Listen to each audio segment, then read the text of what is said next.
Olá pessoal, tudo bem com vocês? Eu sou a Thalita Kuroda, sou contadora, tecnóloga em gestão financeira e professora na Escola Contábil. Para você que ainda não conhece a Escola Contábil, nela você encontra todos os cursos que você precisa para se tornar um excelente profissional, desde preparatório para o exame de suficiência até rotinas contábeis, Simples Nacional, lucro presumido, lucro real, abertura de empresas, perícia, enfim, é muito conteúdo e eu tenho certeza que vai ser um grande diferencial na sua vida profissional. Você pode acessar o link aqui pela descrição. E eu também te convido a me seguir lá no Instagram. É só procurar lá por Thalita Kuroda. Hoje nós vamos falar sobre a norma mais recente de contabilidade para microentidades, que é a NBCTG 1002, de 18 de novembro de 2021. Nós não vamos abordar todos os detalhes da norma, mas apenas os aspectos principais para que vocês tenham uma noção geral de tudo que ela abrange. Vocês sabem que quando nós estudamos lá para o exame de suficiência, nós temos que estudar todos aqueles CPCs que são normas assim super extensas, aplicáveis para as grandes empresas. Mas isso não é a realidade do dia a dia de quem está começando na carreira contábil, que eu acredito que seja o caso da maioria de vocês que estão assistindo esse vídeo. Aqui na NBCTG 1002, é como se nós tivéssemos todos aqueles CPCs de uma maneira simplificada, com algumas diferenças, é claro, para aplicação nas chamadas microentidades. E é simplificado mesmo, porque nós temos praticamente todos aqueles assuntos abordados aqui em 17 páginas. Então, hoje nós vamos abordar essa norma de maneira geral, sem entrar em detalhes, e se esse conteúdo for útil para vocês, se vocês pedirem, quem sabe a gente possa gravar algumas aulas de cada sessão separadamente, de maneira mais detalhada. Então, vamos lá, começando pela introdução. Aqui na introdução, ela começa falando sobre a vigência, que começa a partir de 1º de janeiro de 2023, permitida a adoção antecipada a partir de 1º de janeiro de 2022. E quais são as microentidades tratadas por essa norma? São aquelas com receita bruta de até 4 milhões e 800 por ano. Um detalhe importante é que esse limite é vinculado ao inciso 2 do artigo 3º da Lei Complementar 123 de 2006, que é a lei que institui o Estatuto Nacional da Microempresa e Empresa de Pequeno Porte. Aqui nesse artigo 3º, inciso 2, diz o seguinte, que no caso de empresa de pequeno porte, aufira em ano calendário receita bruta superior a 360 mil e igual ou inferior a 4 milhões e 800. Então, isso quer dizer que se esse limite de 4 milhões e 800 for alterado nessa lei, ele também vai valer aqui para NBCTG 1002. Na introdução, a norma fala também sobre as demonstrações comparativas, que diz que as microentidades apresentarão suas demonstrações contábeis de forma comparativa com as do ano anterior. Vamos ver agora a seção 2 de conceitos e princípios gerais. Ela traz o objetivo, que é apresentar informações sobre a posição financeira através do balanço patrimonial, e o desempenho, que é o resultado. Nós temos também as características qualitativas da informação em demonstrações contábeis. Aqui, em reconhecimento, mensuração e divulgação, ela traz os conceitos que nós já conhecemos de ativo, passivo, PL, receita e despesa e resultado. Aqui na seção 3, ela fala sobre a apresentação das demonstrações contábeis, que diz que as demonstrações contábeis devem representar apropriadamente a posição patrimonial e financeira, através do balanço patrimonial, e o desempenho operacional, através da demonstração do resultado. E na seção 3, a norma também traz o conjunto completo de demonstrações contábeis da microentidade. Esse ponto aqui é bem interessante. O conjunto completo das demonstrações contábeis da microentidade é formado pelo balanço patrimonial, DRE e DLPA. E também, a microentidade não é obrigada a elaborar notas explicativas, mas é incentivada a elaborar e divulgá-las. Então, se você tinha essa dúvida de quais são as demonstrações contábeis que devem ser apresentadas pelas microentidades, agora você já sabe que é o balanço patrimonial, a DRE e a DLPA. Vamos para a seção 4, sobre o balanço patrimonial, que deve incluir, no mínimo, as seguintes contas que apresentarem valores relevantes e subcontas.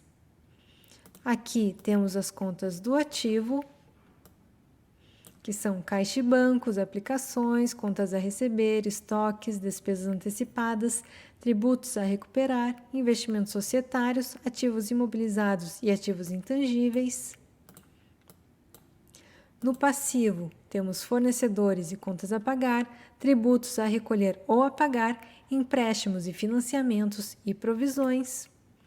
E no PL, capital social, reservas de capital, reservas de lucros e lucros e prejuízos acumulados, se não for sociedades por ações, porque nós sabemos que nas sociedades por ações não pode existir durante o exercício a conta lucros acumulados, porque ela é uma conta transitória. Já aqui para as microentidades, essa conta pode aparecer sim lá no PL. E também quanto à classificação de circulante e não circulante, tanto para ativo quanto para o passivo, considera-se circulante os próximos 12 meses da data das demonstrações contábeis e não circulante todos os outros, ou seja, a partir de 12 meses após a data das demonstrações contábeis. A seção 5 fala sobre a demonstração do resultado e diz que a DRE deve ser apresentada obedecendo à legislação vigente, com as contas a seguir que apresentem valores relevantes. Aqui nós temos a estrutura da DRE que nós já conhecemos, então sem grandes novidades. A seção 6 fala sobre a DMPL e a DLPA. A norma traz aqui o que deve conter a DLPA e diz também que a microentidade que apresentar a DMPL pode apresentar a DLPA como uma de suas colunas. A seção 10 fala de políticas contábeis, mudança de estimativa e retificação de erro. Aqui na mudança das políticas contábeis, ela só pode acontecer se essa mudança for exigida por alteração nesta norma ou resultar em demonstrações contábeis que forneçam informação mais relevante e confiável. Já a mudança de estimativa contábil, nós temos, por exemplo, a mudança na vida útil de um ativo imobilizado. E essa mudança só pode ser feita de maneira prospectiva. E a retificação de erros de exercícios anteriores pode ocorrer em alguns casos, como erros matemáticos, erros na interpretação da norma, omissão de fatos, etc. Aqui na seção 11, ela fala sobre ativos e passivos financeiros. Ela traz o tratamento contábil para contas a receber, contas a pagar, demais ativos e passivos financeiros, que também traz alguns exemplos. A mensuração inicial deve ser pelo custo, que é o valor original da transação, e para prazos superiores a 1 ano, a contabilização deve ser feita pelo valor à vista, descontando a valor presente se o montante for relevante. A seção 13 fala sobre os estoques, que devem ser avaliados pelo menor valor entre o custo de aquisição e o preço de venda estimado diminuído das despesas e dos custos para completar a produção. E os métodos de avaliação do custo dos estoques podem ser PEPs ou custo médio ponderado.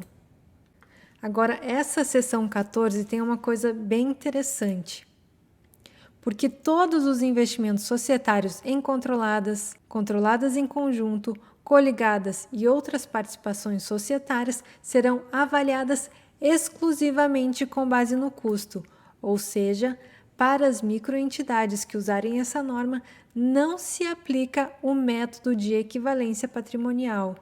O lucro distribuído pela investida será reconhecido como receita de dividendos ou de lucros recebidos, e no caso de perda de valor do investimento, essa perda deve ser reconhecida contra o resultado. A seção 17 também tem uma coisa bem interessante. O ativo imobilizado da contabilidade para microentidades inclui a propriedade para investimento. Veja que isso é diferente do que prevê a Lei 6404, que é a Lei das Sociedades por Ações.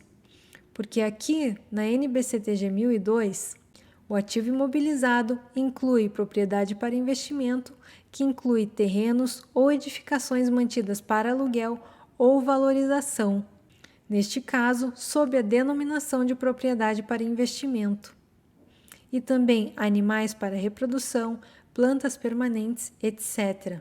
Lá na Lei das SAs, a propriedade para investimento é classificado no ativo não circulante investimento. Já para as microentidades, essas propriedades ficam no ativo imobilizado. Aqui na seção 18, a norma fala sobre o ativo intangível, que se refere à contabilidade para todos os ativos intangíveis, tais como marcas, patentes, franquias e softwares.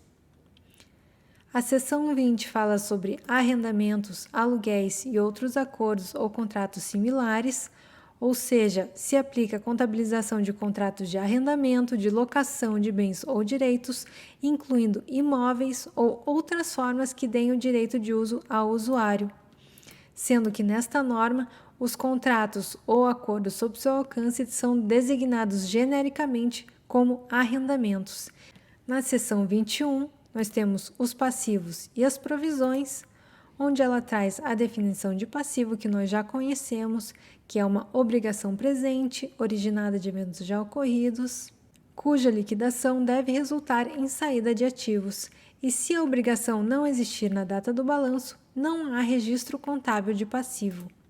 E sobre provisões, são passivos com prazo ou valor incertos, como obrigações por disputas tributárias, cíveis, trabalhistas e decorrentes de garantias, sendo que não se aplica para ajustes por redução de valor de ativos, como depreciação acumulada, obrigações com incertezas não relevantes quanto a valor, como férias, 13º, imposto de renda, etc.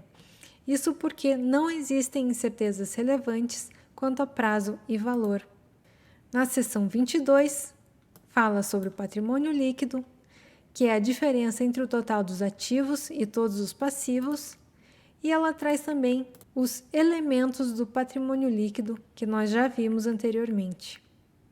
A seção 23 fala sobre as receitas, que são a venda de estoques, a prestação de serviços e o uso de ativos da empresa, rendendo juros, royalties ou dividendos ou outra forma de distribuição de resultados.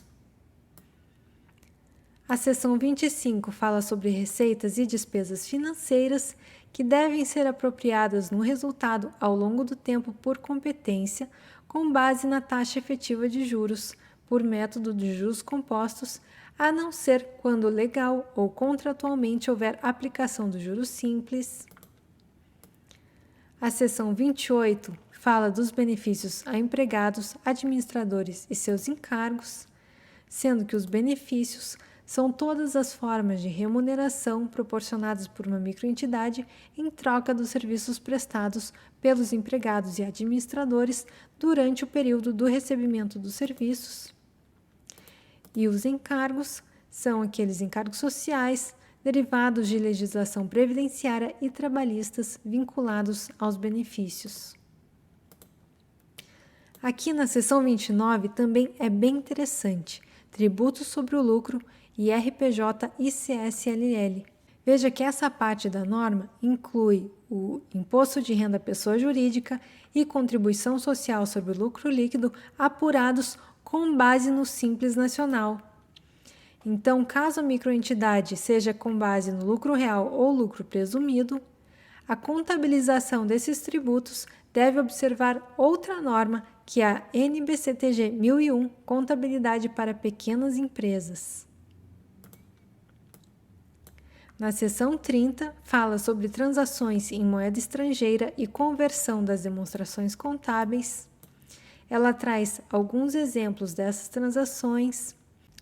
Ela diz que o registro inicial é pela taxa de câmbio à vista na data da transação e que, na sequência, ou seja, posteriormente, esses saldos precisam ser ajustados com base na taxa de câmbio da data de cada balanço, com as variações sendo reconhecidas no resultado.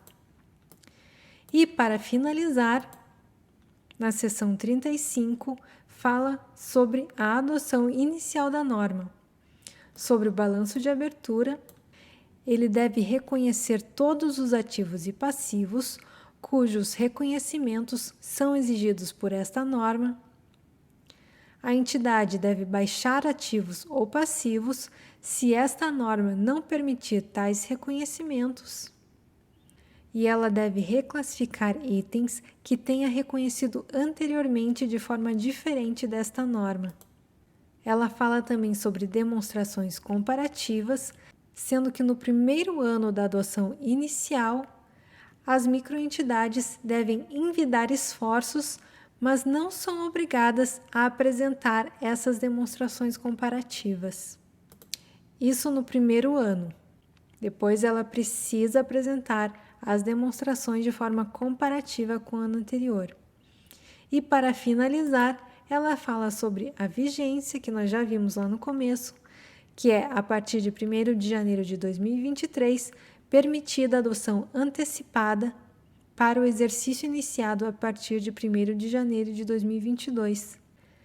E finalizando, ela revoga a ITG 1000 e a OTG 1000, que é o modelo contábil para microempresas e empresas de pequeno porte. Então, hoje eu quis fazer um apanhado geral da NBCTG 1002. É claro que nós não nos aprofundamos em cada uma das seções, mas para você que está trabalhando com empresas do Simples Nacional, com o MEI, é importante que você conheça essa norma, porque muito se fala daquela regra que as empresas do Simples Nacional e as empresas do MEI que mantiverem escrituração contábil regular terão seus lucros distribuídos de maneira 100% isenta, mas essa escrituração contábil ela também precisa seguir as normas contábeis. Então, é muito importante que você conheça a NBCTG 1002. Então, era isso que eu tinha para trazer para vocês hoje sobre a contabilidade para microentidades. Eu convido vocês novamente a conhecerem a Escola Contábil, o link está aqui na descrição. Desejo muito sucesso a todos, um grande abraço e até a próxima aula!